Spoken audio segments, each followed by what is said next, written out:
스루프 타임즈 2023년 8월 10일자 늦게 좀 시작하겠습니다. 중국 경제 침체, 디플레이션이라는 주제로 주로 편집을 해서 진행을 해볼까 합니다. 이게 남의 일이 아니고 우리나라가 중국과의 그 무역 의존도가 너무 높았으므로 중국의 경제 침체는 동시에 우리나라도 바로 그 파도가 이렇게 밀려올 것이다. 이것을 우리나라는 또 어떻게 극복할 것이냐, 이런 것들이 이제 개인적으로도 좀 궁금해서 편집을 해 봤습니다. 벌써 오래전부터 저는 한국 저 성장 구조는 유노말이 될 것이다 라고 또 부제를 달아서 소개를 하고 있습니다. 내용이 좋았다고 생각하시면 구독, 좋아요 부탁드리고 그 다음에 배속 보시기를 바랍니다. 필요하시면은. 태풍 6호 카눈은 좀 정리를 좀 해놔야 되겠어요.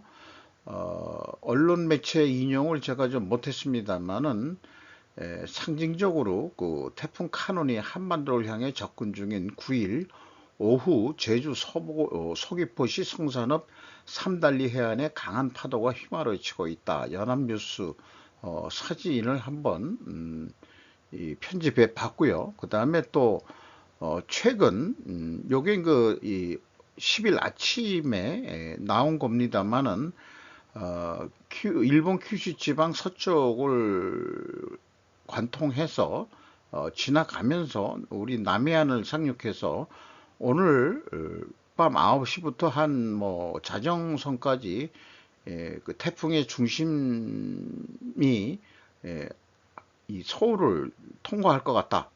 이런 얘기가 나왔죠. 그리고 조금 더 자세하게 표현된 그런 그 태풍의 진로가 되겠습니다. 일본 쪽의 뉴스로 보면은 구마모토현과 미야자키현의 선상 강우대가 발생한 폭우에 관한 정보를 기상청이 했다. 이래가지고 선상 강우대가 발생하는 매우 위험한 폭우가 내리고 있다. 선상 강우대라는 용어, 일본식의 용어의 개념이 확 들어오진 않는데요. 어쨌든 밤이 되어 선상 강수대로 몹시 심한 비가 내리고 있다며 오후 9시에 미야자키현과 일본의 현저한 폭우에 관한 정보를 발표했다. 재해 위험성이 급격히 높아지고 있으니까 안전한 지대로 대피하라. 이런 경보를 냈습니다. 이게 도로 같습니다. 도로에 물이 그냥 흘러가는 모습인 것 같습니다. 도로 달리는 탕류, 마치 성상 강수대 발생. 이게 그 선상 강수대 이런 표현이 기존의 물길이 아니고 일반 그 도로나 이런 쪽에 그 물이 차가지고 가는 그런 것을 표현하는 그런 용어인 것 같습니다. 그리고 약간 지난 얘기입니다만은 그 인구 밀집 지역에 대한 중국 홍수 피해는 온라인 분노의 물결을 촉발시켰다. 로이터의 보도 내용인데요. 중국 북부 허베이성에서 거의 100만 명의 사람들이 당국이 베이징을 구하기 위해 희생된 집들에 대해 온라인에서 분노를 일으켰다. 베이징의 그 물이 이 침수가 안 되도록 뚝을 갖다가 여러 군데 미리 그 개방하는 바람에 허베이성 쪽에서 물난리가 났다. 이런 얘기들이 되는 것 같습니다. 자관 이번 거에 그 허베이성, 베이징, 텐진을 포함하는 광대한 하이강이라고 했는데 폴란드 크기의 지역을 덮고 있다. 그 규모가 그 정도로 넓게 이 피해를 본 모양입니다. 그래서 많은 사진들이 나왔었죠. 도로에 이렇게 보트를 타고 움직이는 허베이성 쩌저우의 홍수 이런 뉴스가 또 있었죠. 자, 중국 경제의 침체에 대해서 많은 그 세계 언론들이나 일본 언론들은 발빠르게들 뉴스 보도를 내는데, 우리나라 그 포털 사이트 뉴스는 예를 들어서 네이버에서는 여러 그 언론 매체들이 그 편집한 순서로 자기네들은 게재한다, 이렇게 얘기를 하지만은 우리나라 그 포털 뉴스에서는 중국 경제의 침체에 대해서 별로 언급하는 뉴스들이 없는 거가 저는 좀 매우 이상한 현상이라고 생각이 됩니다. 중국 경제의 일본화와 일본이 끌 후유증이라고 해가지고 20년 넘게 디프레이션에 시달리던 일본은 아직 반면교사로서 존재할 수 있다. 일본은 아직도 그 역량을 끌고 있다. 확실히 에너지, 식량 가격에 세계적으로 급등하면서도 일본의 물가가 오르고 있다. 모두 블라디미르 푸틴 때문이다. 요즘 최근 물가 인상은 이렇게 정의를 내리고 있네요. 일본은행은 1999년에 주요 통화당국으로 처음으로 정책 건립을 제로로 그때 인하를 했다. 양적 완화는 23년 후인 지금도 일본 경제의 성장의 족쇄다, 이렇게 언급을 하고 있고, 후쿠이 전 총재가 뜻을 밀어붙여서 지금쯤 일본 붙였다면은 지금쯤 일본은 어떻게 됐을까, 이런 얘기인데, 이때 후쿠이 전 총재라는 분은 금리를 좀 올려가지고 좀 경기를 약간 그또 좀 활성화해야 된다, 이런 쪽으로 그 했던 모양이에요. 어, 그래서 그 일본 은행은 2006년과 2007년 정책 금리를 2배로 끌어올리는데 성공을 했는데, 2008년에 시라카와 마사키 신임 총재 취임하면서 제로금리 정책으로 다시 돌아갔다, 이런 얘기고, 2013년에 총재에 취임했던 구로다 하루히코는 다른 차원의 금융 완화라고 해서 잘 모르는 분야였지만 방대한 국채나 주식을 일본은행이 샀다. 정부 국채까지. 그래서 일본은행 보유 자산은 5조 달러, 약 700조 엔으로 규모로서 일본 경제 대비의 초과에 이르렀다. 일본 경제 규모보다도 더 많은 돈을 그 은행이 그 가지고 있다, 이런 얘기죠. 그 국채나 주식을 가지고 돈을 그 찍어서 그 한 건지. 그래서 이게 이제 양적 완화를 많이 했다, 또 이런 얘기도 되겠죠. 뭐 그 거시경제적인 측면은 뭐 저 같은 사람은 잘 모르지만 이런 뉴스를 통해서 조금씩 소양이 좀 높여진다고 좀 볼 수 있을 것 같아요. 미일 태평양 전쟁 전 미국은 일본에 대한 비호감을 높였다. 현재 글로벌적으로 중국에 대한 비호감을 높이고 있는 미국으로 보여진다. 최근의 뉴스들이 중국의 디프레이션을 얘기하면서도 그 원인에 대해서는 결국은 중국 공산당을 공격하는 그런 느낌을 받는 뉴스 보도들이 많은 것 같습니다.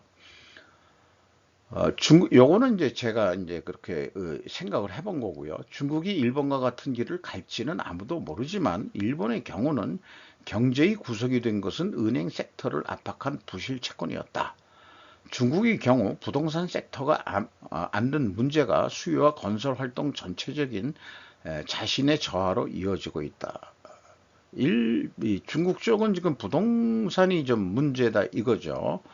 경제를 이 나쁘게 붙들고 있는 것은 홍콩의 그 조사기관인 가베칼 드라고노믹스라는 데가 있는 모양인데, 거기에서 일하는 애널리스트는 중국에서는 부동산과 건설이 직간접적으로 중국 GDP의 약 20%를 차지하고 있다, 이렇게 얘기를 하고 있고요. 우리가 일본에서 배운, 그리고 일본이 아직 배우고 있는 중의 경우는 대증요법이 아니고 문제를 근본적으로 해결한다는 것이다, 이렇게 얘기했지만은 대증요법, 이 증상에 대해서만 대처하는 거, 이런 것들을 대증요법이라고 얘기한다면은 표현은 그 근본 문제를 해결해야 되죠. 근본 문제가 사실 뭔지 솔직히 참 어려운 거죠. 경제라는 게 너무 복합적인 요인들이 많아가지고 거기에 은근히 이 중국 공산당에 대한 비판들이 나오고 있는 것 같습니다. 요 석간후지에서 나온 거는 아소 따로 전 총리의 대만 방문에서 발언한 내용인데요. 중국도 좌파도 잠재운 방태의 아소 다로씨 싸울 까고 발언 지식인은 어떻게 보냐 견제로서 기능 국민 속의 위기의식 대만에 가가지고 대만 유사를 염두에 두고 일본, 대만, 미국을 비롯한 유지국에서는 싸울 각오가 요구되고 있다. 이렇게 얘기했다는 거예요. 여차하면 대만 방어 때문에 방위령을 사용한다고 했다. 무력을 사용할 수도 있다. 그는 차이 잉원 총통과 라이키뇨 노리 부총통과 회담했다. 평론가의 이시다이라 씨는 대만 유사를 막기에는 대만의 방위력 강화와 자유주의 국가들이 뭉쳐서 싸울 태세를 나타내는 것이 중요하게 된다. 그래서 아소 부총리의 발언은 정당하다. 약간 비판적인 어떤 이 평가자들도 있지만은 아소따라가 어떻게 보면은 한일 관계 정상화하는데도 미리 사절로서 먼저 예방한 거나 마찬가지죠. 잘해 봅시다 하고 뭔가 이 현재 현 총리 기시다 총리를 마치 부총재 자민당 부총재로서 후견하는 그런 힘을 발휘하는 우리나라가 대통령이 있다 그러면 이제 국민의힘의 이 총재라고 그러나요? 국민의힘 대표가 이 정도 역량 있는 인물이 되냐? 김기현 씨가 안 될 것 같죠? 좀 약할 것 같아요. 중국의 노동 인구는 앞으로 수십 년 안에 줄어들 것이며 중국의 경제가 미국을 앞지르지 못하게 할 것이라고 한 연구회사는 말합니다. 비즈니스 인사이더의 보도 내용인데요. 중국이 한자녀 정책을 수십 년간 해왔고 인구 고령화, 노인과 청소년 사이에 편중된 비율이 이어졌다. 이 조사기관에 따르면은 2100년에는 현재 인구의 거의 절반을 이룰 것으로 보이는데 이는 경제 성장에 좋지 않은 징조이다. 중국 정부 자료는 중국의 인구가 1961년 이후 처음으로 2022년에 감소했다는 것을 보여준다. 다음 10년까지 그 나라는 매년 700만 명의 근로 연령 성인을 이룰 것이고 2050년대에는 연간 1200만 명으로 가속될 것입니다. 요거는 이 성인 100명당 중국인 자녀와 노인의 총 이 부양 비율인데요. 전에는 이 검은 게 이제 아이들인데 이게 매우 높았는데 아이들은 줄어들고 그 다음에 이제 노인들이 엘더리라고 되어 있네요. 노인들의 숫자가 더 많아졌다. 근로하는 사람들이 돈을 벌어서 결국 부양을 하는데 노인 부담률이 꽤 높아지고 있다는 얘기죠. 이건 일본이나 또 우리나라도 뭐 거의 마찬가지 얘기 아닌가 싶습니다. 상하이 전경이네요. 오일 프라이스 디프 on 서프라이즈 US 휘발유 가격이 내렸다는 얘기죠, 미국에서. 근데 재고는 확 늘어났다. 그리고 약한 중국의 인플레이션. 그러니까 인플레이션이 안 되고 이제 가격도 내려가고 있다. 이런 얘기죠. 그래서 중국 소비자 인플레이션이 거의 2년 만에 처음으로 하락한 것으로 수요일에 데이터가 나온다. 그러니까 지금 중국 물가들이 좀 내려가고 소비자 물가들이 내려가고 있다는 얘기죠. 이 보고서는 세계 최대 석유 수입국에 더 많은 경제적 역풍이 불고 있음을 지적했다. 기름을 쓰는 걸 보면 안다 이 말인 것 같습니다. 그러니까 미국에는 재고가 증가하고 중국이 석유를 안 쓰니까 미국이 그렇다고 해서 뭐 중국에 그 석유를 수입하는 건 아니지만은 비교해서 얘기하는 것 같습니다. 그리고 7월 달에도 이제 인플레이션이 더 꺾였다. 그러니까 이제 디플레이션 쪽으로 가고 있다 하는 얘기들을 계속해서 뭔가 얘기를 하고 있습니다.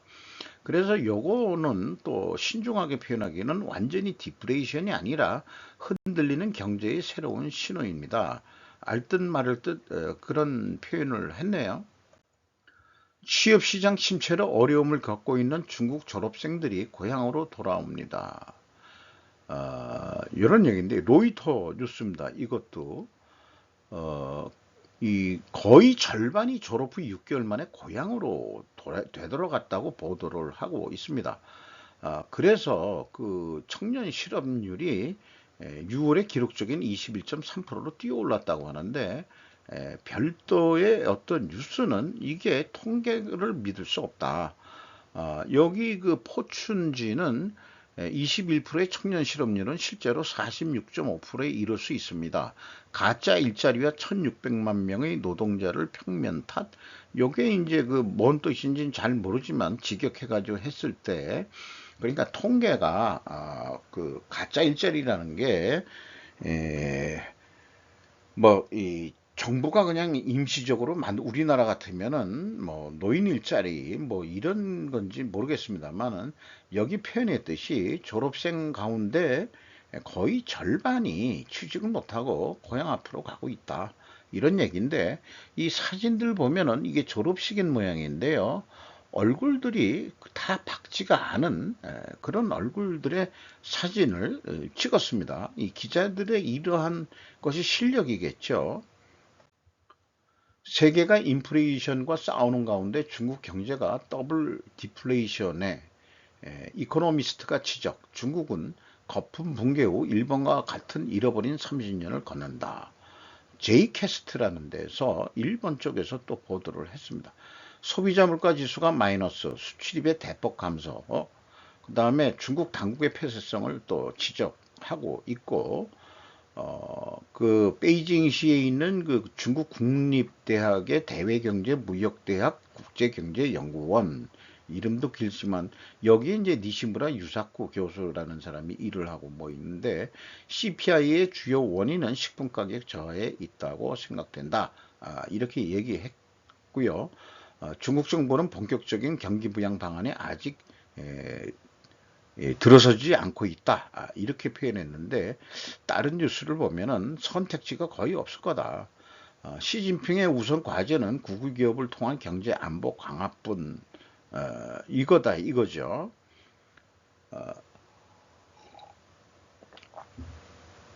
현재 중국과 버블 붕괴 때 일본 이것은 한 공통점 이것만 한 공통점이다 이게 부동산 버블 거품이 꺼지는 것이 그래서 여러 가지 그 네 가지 큰 요인으로 얘기를 했는데 동시에 고도 성장에서 일전 성장률이 하향으로 굴절하는 국면이 나타나고 있고 굴절하는 큰 요인의 하나가 인구가 감소해서 경제의 잠재력이 없어질 것이라는 얘기고 큰 금융 완화에서 부동산 등 자산 가격이 대폭 상승하고 기업 가계 모두 과잉 채무다. 그것이 은행 부실 문제 등으로 이어진다. 이거 우리나라도 현재 가계부채가 1천조 원을 넘어섰대는데요.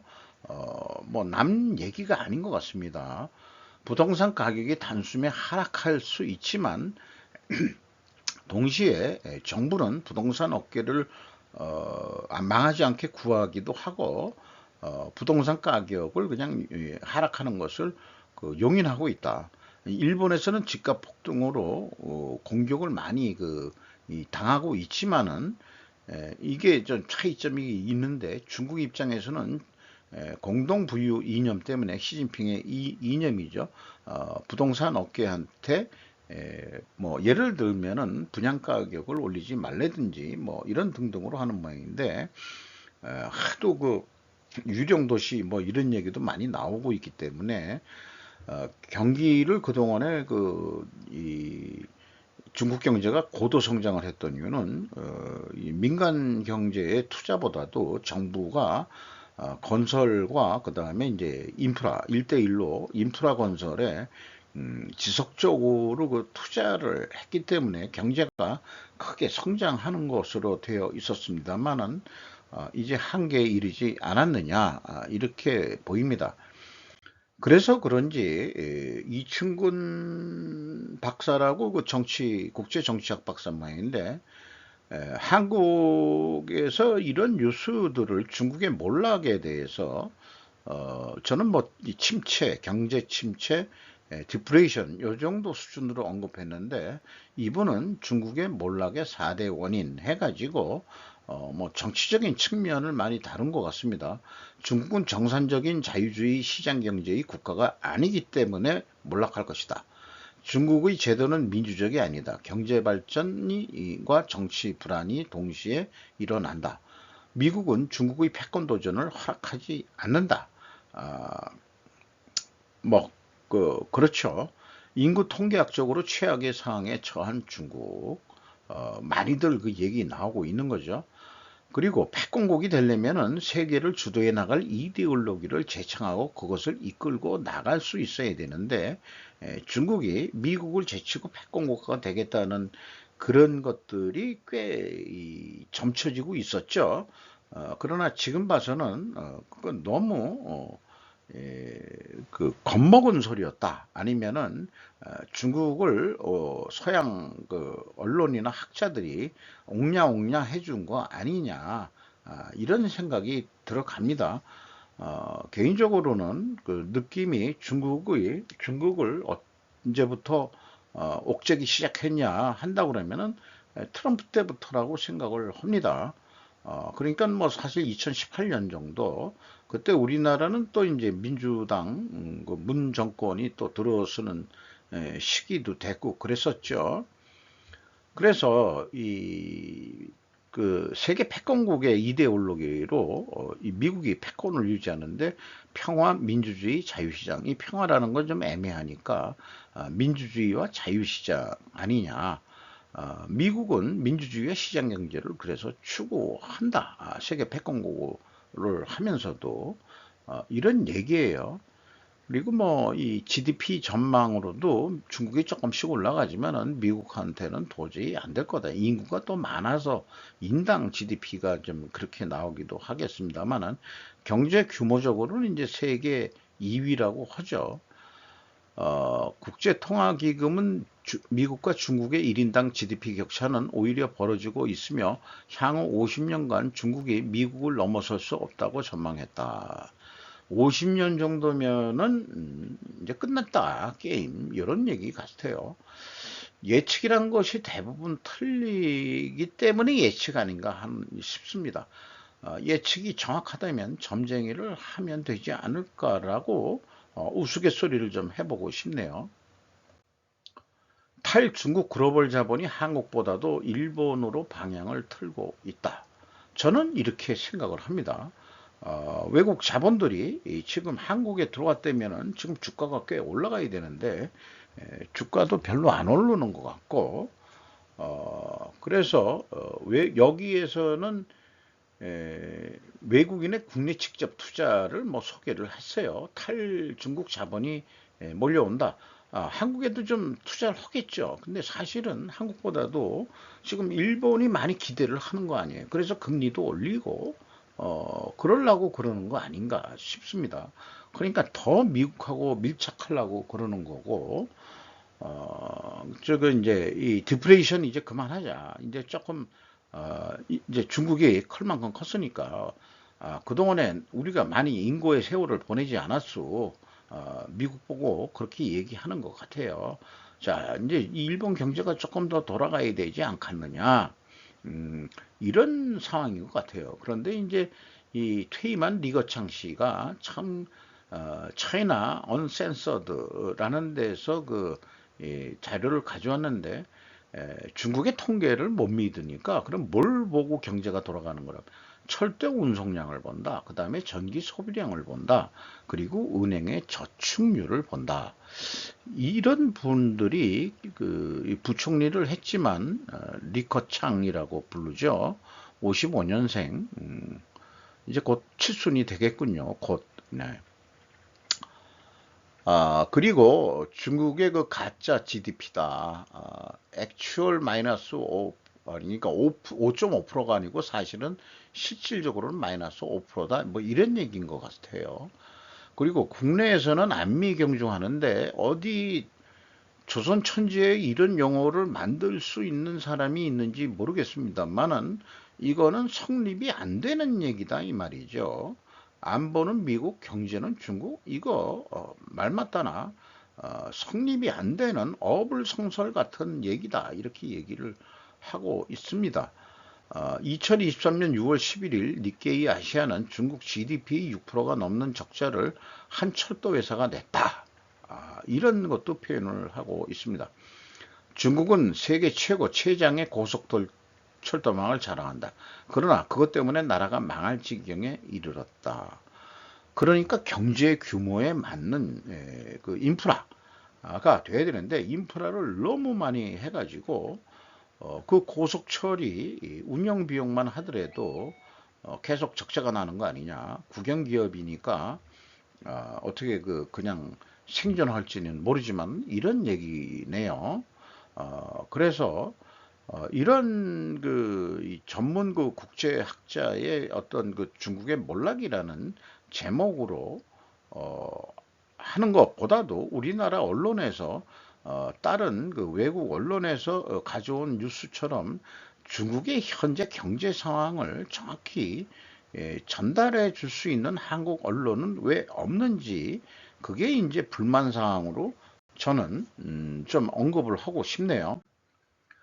일본 18살 여성 42% 평생 무자녀 추산 결혼 여부와 무관하다. 그러니까 상징적으로 이 동네 사이에 조그맣게 만들어 놓은 어린이 놀이터인데 이 코끼리 상징으로 해서 저 위에서부터 미끄럼틀을 타고 쭉 내려오고 이것도 뭐 앉아서 노는 데 모양인데 이것도 코끼리 모양 비슷해서 했는데 애들이 없는 상황을 이렇게 찍어 놓은 것 같습니다. 로이터 뉴스에서 일본 기업체에 대한 뉴스를 좀 했네요. 혼다가 미국 판매 급증했다는 1분기 이익, 지금 2분기가 되고 상반기가 지났는데 78% 증가했다. 일본의 혼다 자동차가 이런 얘기가 나왔고 그 다음에 이제 일본 시사통신에서는 소니 게임 회사 같아요. 순이익 16.7% 감소, 게임 증수도 금융 영화가 대폭 이익 감소. 요거 2분기 때 이렇게 나왔다 이러네요. 소니 쪽에서. 그리고 로이터에서 인도에서 EV를 더 많이 출시하는 한국의 현대. 이래서 한국의 현대자동차 그룹은 세계 3위 자동차 시장에 큰 돈을 거는 신호로 인도에서 현대와 기아 브랜드로 더 많은 전기 자동차를 출시할 계획이라고 화요일에 발표했다. 이런 얘기네요. 어, 그리고 US 투데이에서는 기아 2024년 EV9으로 또 다른 히트 전기차 보유. 그걸 리뷰를 한다 해가지고 이렇게 또 소개를 했습니다. 좀 중우장대하게 생겼네요. 낯선 사람들이 다가와 사과하고 있습니다. 영국 BBC 뉴스고 또 영국에서 이번에 4,500명인가 제일 많이 보낸 나라가 아니고 그래서 이제 그 집행위에다가 불만도 많이 그 영국 잼버리 대표들이 얘기했다는데 여러 가지 이제 그 저기 한국 국민의당에서도 국민의힘에서도 국가적인 망신이라고 묘사했다. 그 다음에 그 한국 언론이 그렇게 했다는 얘기고요. 그 다음에 이 김기현 국민의당 이 대표가 사과문 발표하고 납세자들의 돈이 사용된 방식에 대해서 조사를 제안했다. 돈을 제대로 썼는지 그리고 또 그 영국 이 잼벌리 부모 중에 한 사람인 스와포 부인의 취재한 내용을 보면은 제 딸은 한국인들이 믿을 수 없을 정도로 친절하다고 말합니다. 낯선 사람들이 그들에게 사과하고 그들이 그곳에 있었던 것에 대해 감사를 표하기 위해 다가왔다. 이런 얘기입니다.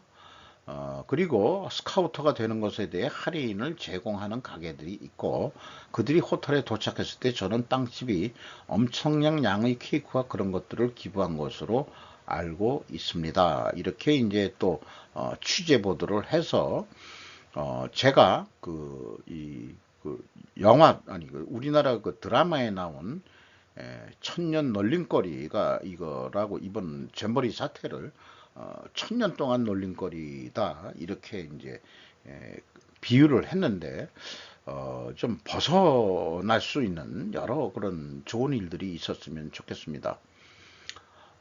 영국 대사관, 서울시장 그리고 스카우터 그 부인이죠. 학부모 입장에서 그 경험을 다른 모험이지만 여전히 모험으로 만들기 위해 열심히 노력하고 있다. 이렇게 얘기를 긍정적으로 또 이렇게 이 보도를 해주고 있네요. 고맙게도 영국 BBC 뉴스에서요. 그런데 스카우트 쪽에서는 자기네들이 실망감을 느끼고 또 그런 의견을 냈는데 몇 가지 개선 사항은 있었지만 너무 조금 늦습니다. 늦게 해봐야 뭔 소용이냐 그런 얘기죠. 그 폭염 속에서 이미 다 그냥 지칠 대로 지쳐버리고 화장실도 뭐 개판 5분 전이라 그러고 있으니까 말이죠. 튀르키예 서북부 한 구석 곡물창고 폭발 최소 12명 부상 연합뉴스 TV.